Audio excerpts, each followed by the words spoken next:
Have you ever heard rap music? Does Sir Mix-a-Lot like booty? Listen to this. Actual rap lyrics. Life ain't nothing but gritches and money. Only they don't say gritches. They say a certain word that rhymes with it that starts with a B. Welcome back to Thinking Critical. This is Wes, and today we've got some exciting independent comic book news to talk about. I did not expect this. We knew we were going to see some DC Comics creators maybe moving over to Marvel, maybe doing some crowdfunding, maybe going on over to the independents, Image, Boom, stuff like that. But Geoff Johns, a man that a lot of current DC readers probably think of as DC Comics, is going independent. He's got a new series coming at Image. We're going to talk about that. And he's taking a very prominent and excellent DC Comics artist with him. And we also have very bad news on the TMNT front. The Last Ronin, the enormous hit from IDW, and they certainly could use some hits, has been delayed, unfortunately. It is not going to be coming out before the end of the year. It's going to be coming out in 2021, and we're going to talk about that as well. So, Doc, I mean, this is it feels like a DC fans kicking the nuts, and then a TMNT fans kicking the nuts with this news.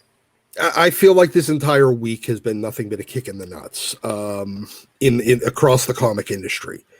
But this, for DC fans, man, I feel bad for you guys. You guys, those are two big losses. I mean, I know that Johns is going to keep doing more work at DC, definitely, but but you basically take Gary Frank off the table. Hold up, Doc. Don't give out the details, man. I haven't done I've finished.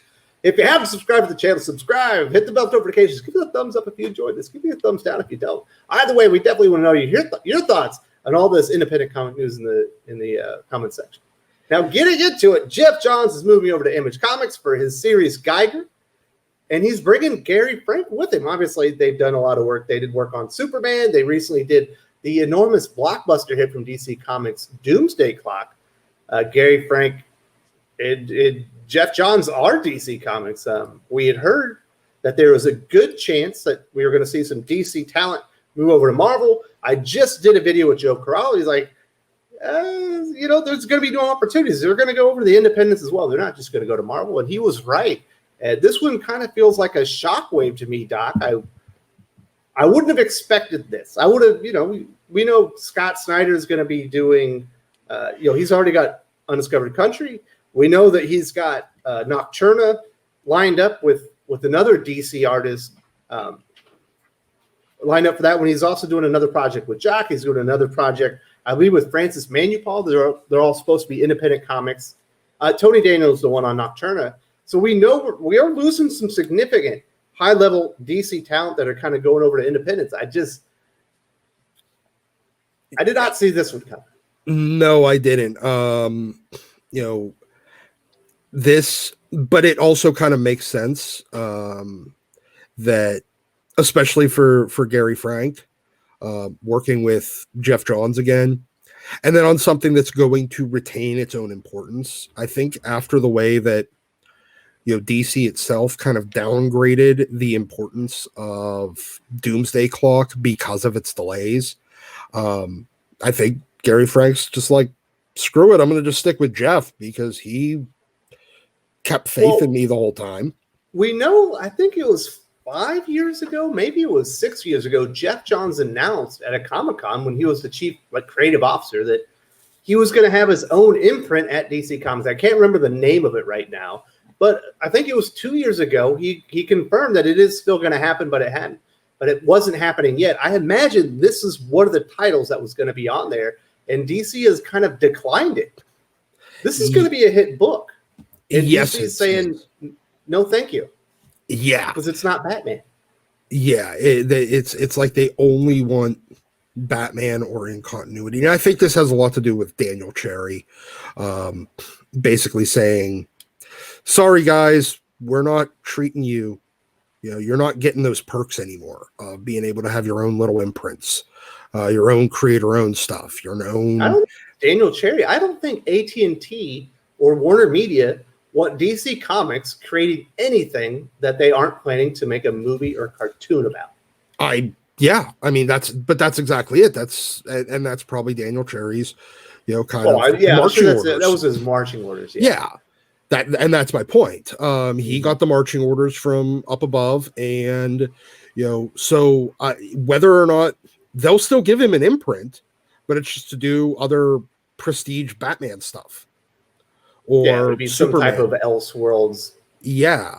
DC characters. Yeah, exactly. And or a Three Jokers sequel or We are getting a Three Jokers sequel. So yeah. For fans that are freaked out that Geoff Johns is never doing DC Comics again, well, that is not true. He and Jason Fabok, we're already hearing the rumors that they've signed on the dotted line, and they are creating a sequel. It's going to be a one-shot, but a sequel to Three Jokers. Yeah, and that's fine. I mean, so you're not losing, Geoff Johns, but you're taking. I mean, for as long as I don't think we have any confirmation on how long this series at Image is, Geiger. But for however long it is, you've essentially taken Gary Frank off the table for twice as many issues as there is, because Gary Frank's a bi-monthly artist. We know that Doomsday Clock finished quite a while ago. Haven't seen any series out from him. He's probably been working on this. Yeah, more than likely. But so for however long, he's going to be off the table for DC. And now, like, the preview images on this book look at least interesting. I mean, the concept behind it is pretty cool. I like it. I'm almost, this is one, I haven't been a huge fan of a lot of Image stuff in the last few years that wasn't like Mark Miller or Ed Brubaker. But this one piques my interest. Gary Franks and Geoff Johns, yeah. Yeah, exactly. Brad Anderson on the colors. Yeah, it's that kind of perfect match. Because I think the only guy that Gary Frank works better with than Geoff Johns is J. Michael Straczynski. He works great with both of them, going all the way back to Rising Stars. Wow. So, JMS ruined Spider-Man, Doc. I don't know why you're bringing that up while you're on the channel. But he works great with Gary Frank. That's my point. And but so yeah, this is going to be a big deal, and I think this is going to be a big deal in a lot of ways. That Image. I think this is confirmation that yes, there are a lot of DC talent or talent that we've associated with DC Comics. You're going to go see. They're going to play in some other yards. They're going to do their creator-owned stuff, maybe over at Image. Maybe they'll be doing some crowdfunded work. Maybe they're going to go publish their stuff over at Boom. Maybe they'll go over and write that Iron Man story they always wanted to. Maybe they've always wanted to do an Avengers run. We're going to see some of these writers. We obviously see Scott Snyder, and he's taken Tony Daniel, Francis Manupal, and Jock with him apparently to do some other series. Yeah, there's going to be other people. Brian Michael Bendis is not going to be a DC only writer. I'm sure we're going to see Tom King maybe go over and write a sequel to Vision. Oh yeah, and Bendis is almost certainly to take his Jinx World stuff back over to Image where it started, and you'll see the same with pretty much all their other big writers. They're not going what to be. Sucks about this, Doc? The best ongoing series at DC right now is called The Last God. It's a fantasy comic, and I think under the current climate, that comic book would never be published. And Philip Kennedy Johnson and Ricardo Federici would never get that opportunity, and they would have to go and kind of chance it somewhere else. I think you're probably right, and it wouldn't be a big surprise to see them actually take it elsewhere in the not too distant future, especially if AT&T is so dead set on we don't publish things that we don't own the film rights for, or we're not going to make a film of. Also, Doc, just think, we just had Robert Venditti's Hawkman run finish, an excellent run with he's like a C-list, maybe even a D-list character. He's certainly never going to headline an Arrowverse TV show. He's certainly probably ever going to headline a DC Comics movie. We know he's going to be in, I believe it's Black Adam. There's going to be a Hawkman in there.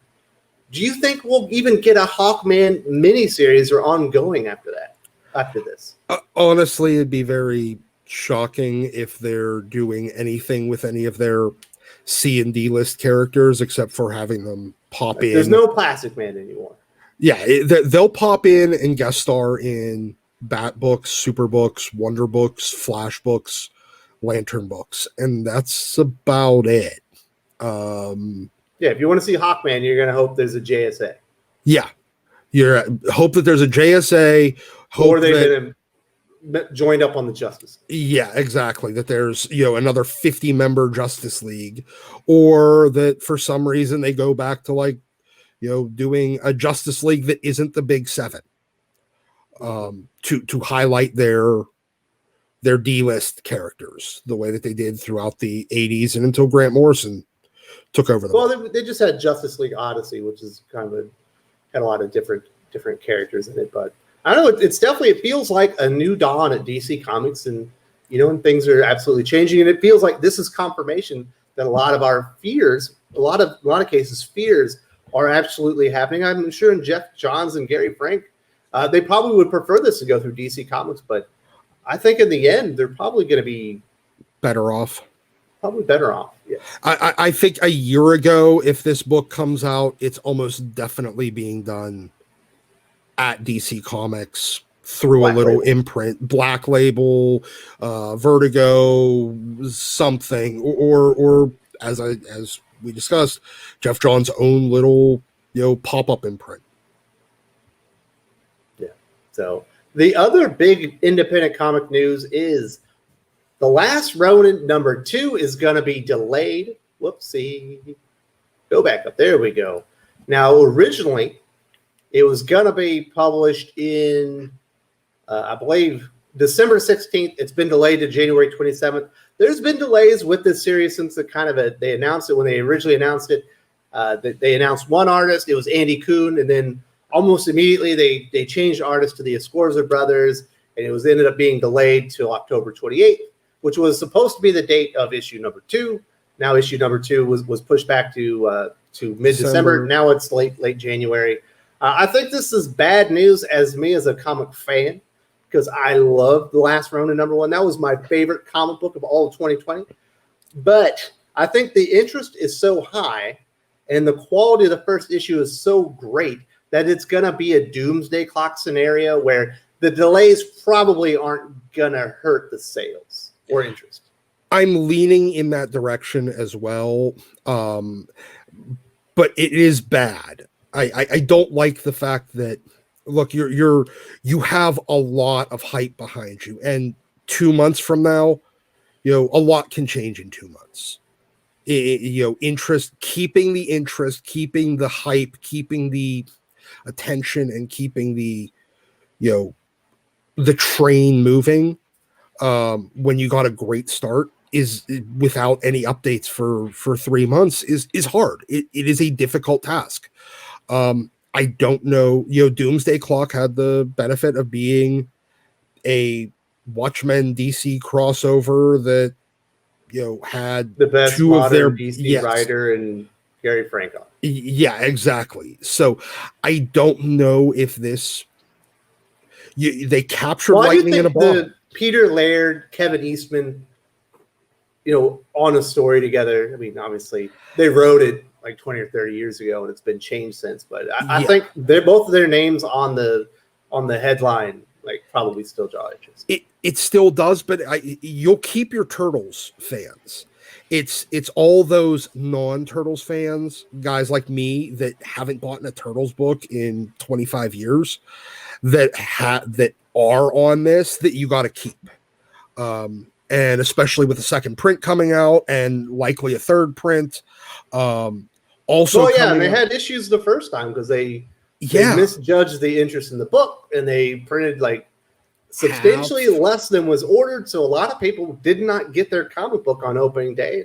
I know there were lotteries going on. People had to go onto eBay and spend $40, $50 for a comic book that they had pulled. Yeah, exactly. You have so much hype behind this. Don't lose it. And the longer you wait before that second issue comes out, the more opportunity is there to lose that. And that's the thing I'm concerned about. I don't want it to happen. I'm I'm crossing my fingers that it doesn't.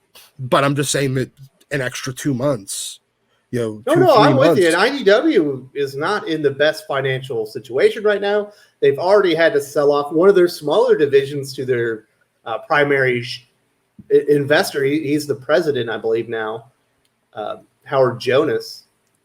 And they're looking for money and stuff like that. They're still losing money off of all of their streaming deals with Winona Earp and V Wars and all the other stuff that they promote or they produced in-house. They ended up getting it on Netflix. Didn't really hit. Obviously, Lock and Key did, but I believe that was co-financed by Netflix, so they didn't get all the all the money back for that one. So they probably could have used the money. And every day that every customer they lose because of a delay is a couple extra bucks that well, it's not a couple extra bucks. These are $8 comic books. I know, but that's what I'm saying. Every single customer that they lose because of the delay is a couple of bucks, $8 that they can really use right now. This has the potential of being a huge cash cow and a cash inflection for IDW that could probably cover their publishing. Generate a very positive quarter almost on its own. Absolutely. And getting it, that it could basically cover all their publishing losses for probably a quarter or two. Yeah, but it's not, the publishing losses aren't what's going to sink the company. It's their IDW media stuff. But they could use the money, though. They could have used the good news. They basically mishandled the publication of the first issue. It's been delayed several times.